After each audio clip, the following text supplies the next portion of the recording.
हुजूर सल्लल्लाहु अलैहि वसल्लम का 4 रकत में 6 पारे पढ़ना। हज़रत औफ रज़ी अल्लाह ताला अन्हु कहते हैं कि मैं एक मरतबा हुजूर सल्लल्लाहु अलैहि वसल्लम के हम रिकाब था। हुजूर सल्लल्लाहु अलैहि वसल्लम ने मिसवाक फरमाई, वज़ू फरमाया और नमाज की नीयत बांध ली। मैं भी हुजूर सल्लल्लाहु अलैहि वसल्लम के साथ नमाज में शरीक हो गया। हुजूर सल्लल्लाहु अलैहि वसल्लम ने सूरह बकरा एक रकत में पढ़ी और जो आयत रहमत की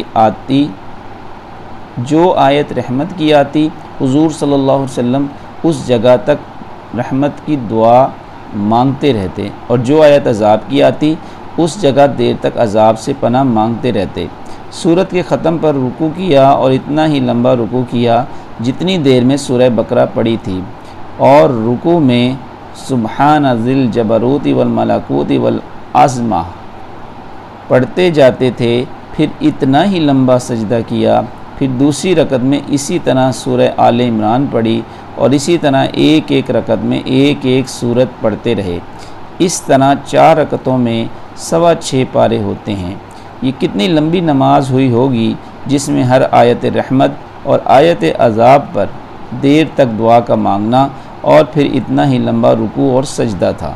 हज़रत हुज़ैफ़ा रज़ी अल्लाह ताला अन्हु भी अपना एक किस्सा हुजूर सल्लल्लाहु अलैहि वसल्लम के साथ नमाज पढ़ने का इसी तरह नकल करते हैं और फरमाते हैं कि 4 रकतों में 4 सूरतें सूरह बकरा से लेकर सूरह माइदा के ख़त्म तक पढ़ी। फ़ायदे में शेखुल हदीस रहमतुल्लाह लिखते हैं, इन 4 सूरतों के 6.25 पारे होते हैं जो हुजूर सल्लल्लाहु अलैहि वसल्लम ने 4 रकतों में पढ़े, और हुजूर अकरम सल्लल्लाहु अलैहि वसल्लम की आदत शरीफ़ा तजवीद और तरतील के साथ पढ़ने की थी, जैसा कि अक्सर अहादीस में है।